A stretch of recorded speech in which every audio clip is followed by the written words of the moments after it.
SFI പ്രവർത്തകരായ വിദ്യാർത്ഥിനികളുടെ വ്യാജ പീഡന പരാതിയിൽ കുടുങ്ങിയ അധ്യാപകനെ വെറുതെ വിട്ട് തൊടുപുഴ അഡീഷണൽ സെഷൻസ് കോടതി. മറയൂർ സ്വദേശിയായ പ്രൊഫസർ ആനന്ദ് വിശ്വനാഥൻ 11 വർഷത്തിന് ശേഷമാണ് കുറ്റമുക്തനായത്. കോപ്പിയടി പിടികൂടിയതിലെ പ്രതികാരമായാണ് വിദ്യാർത്ഥികൾ അധ്യാപകനെ പീഡന പരാതിയിൽ കുടുക്കിയത്. ഇവർ മൂന്നാറിലെ പാർട്ടി ഓഫീസിലെത്തി ഗൂഢാലോചന നടത്തിയ ശേഷമാണ് അധ്യാപകനെ കുടുക്കിയത് എന്നാണ് സർവകലാശാല അന്വേഷണ കമ്മീഷൻ കണ്ടെത്തിയത്.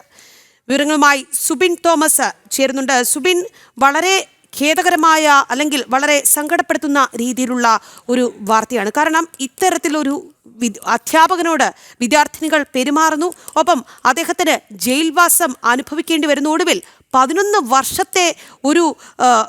വർഷത്തെ ഒരു കാലയളവ്, അത് ചെറിയ കാലയളവല്ല. അദ്ദേഹം ഈ ഒരു ജീവിതം മൊത്തം ഈ ഒരു പാപഭാരവും പേറി കഴിയേണ്ടി വന്നു. എങ്ങനെയാണ് വിവരങ്ങൾ? ഒപ്പം ഈ പെൺകുട്ടികൾക്കെതിരെ എന്തെങ്കിലും നടപടി ഉണ്ടായിട്ടുണ്ടോ? കൂടുതൽ വിശദാംശങ്ങൾ.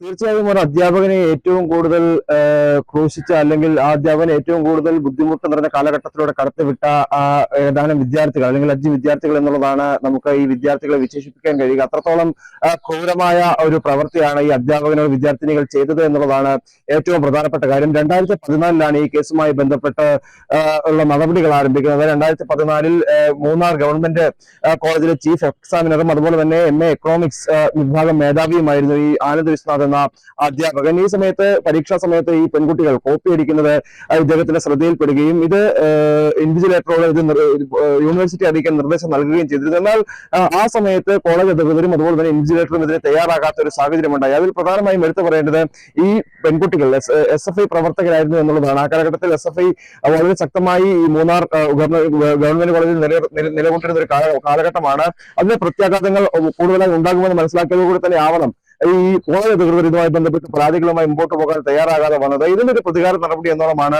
ഇത്തരത്തിൽ ഈ പെൺകുട്ടികൾ പരാതി നൽകുന്നത്. ആദ്യഘട്ടത്തിൽ 5 പെൺകുട്ടികളാണ് ഈ പരാതിയുമായി രംഗത്തെത്തുന്നത്. അതിൽ 4 കേസുകൾ പോലീസ് എടുക്കുകയും ചെയ്തു. അതിൽ 2 കേസുകളിൽ ആദ്യം തന്നെ ഇയാളെ ദേവികുളം കോടതി വെറുതെ വിടുകയും ചെയ്യുകയുണ്ടായി. എന്നാൽ 2 കേസുകളിൽ ഇയാൾ കുറ്റക്കാരനാണ്, അതായത് ആനന്ദ് വിശ്വനാഥൻ കുറ്റക്കാരനാണ് എന്ന് കോടതി കണ്ടെത്തുകയും 3 വർഷത്തെ തടവിന് വിധിക്കുകയുമാണ് ഉണ്ടായത്. അതിനുശേഷമാണ് ഈ വിധി ചോദ്യം ചെയ്തുകൊണ്ട് തൊടുപുഴ അഡീഷണൽ സെഷൻ കോടതിയിൽ ആനന്ദ് വിശ്വനാഥ് ഹർജി ഫയൽ ചെയ്യുന്നത്. ഇതിലാണ് ഗുരുതരമായ വീഴ്ച അന്വേഷണ ഉദ്യോഗസ്ഥർക്കും അതുപോലെ തന്നെ ഈ കേസ് കെട്ടിച്ചമച്ചതാണെന്നുള്ള കണ്ടെത്തലുണ്ടായത്. പ്രധാനമായും ഈ കേസ് വന്നതിന് പിന്നാലെ തന്നെ യൂണിവേഴ്സിറ്റിയോട് കോടതി പ്രത്യേക അന്വേഷണ കമ്മീഷനെ നിയോഗിച്ച് ഇത് അന്വേഷിക്കാൻ നിർദ്ദേശം നൽകിയിരുന്നു. ഈ അന്വേഷണത്തിൽ പെൺകുട്ടികൾ ഈ SFI പ്രവർത്തകരാണെന്നും അതോടൊപ്പം തന്നെ ഈ മൂന്നാറിലെ പാർട്ടി ഓഫീസിലെത്തി ഗൂഢാലോചന നടത്തിയ ശേഷമാണ് ഇത്തരത്തിലൊരു പീഡന പരാതിയിലേക്ക് നൽകാൻ തയ്യാറായത് എന്നുമാണ് ഈ പെൺകുട്ടികൾ കമ്മീഷന് മുന്നിൽ മൊഴി നൽകിയത് എന്നുള്ളതാണ് നമുക്ക് മനസ്സിലാക്കാൻ സാധിക്കുന്നത്. കോടതി വിധിയിലും അത് എടുത്തു തന്നെ പറഞ്ഞിട്ടുണ്ട്. കൂടാതെ ഈ പെൺകുട്ടികൾ തുറന്ന് സമ്മതിക്കുന്നതോടൊപ്പം ഈ അന്വേഷണ കമ്മീഷൻ കോടതി നൽകിയ റിപ്പോർട്ടിലും ഇത്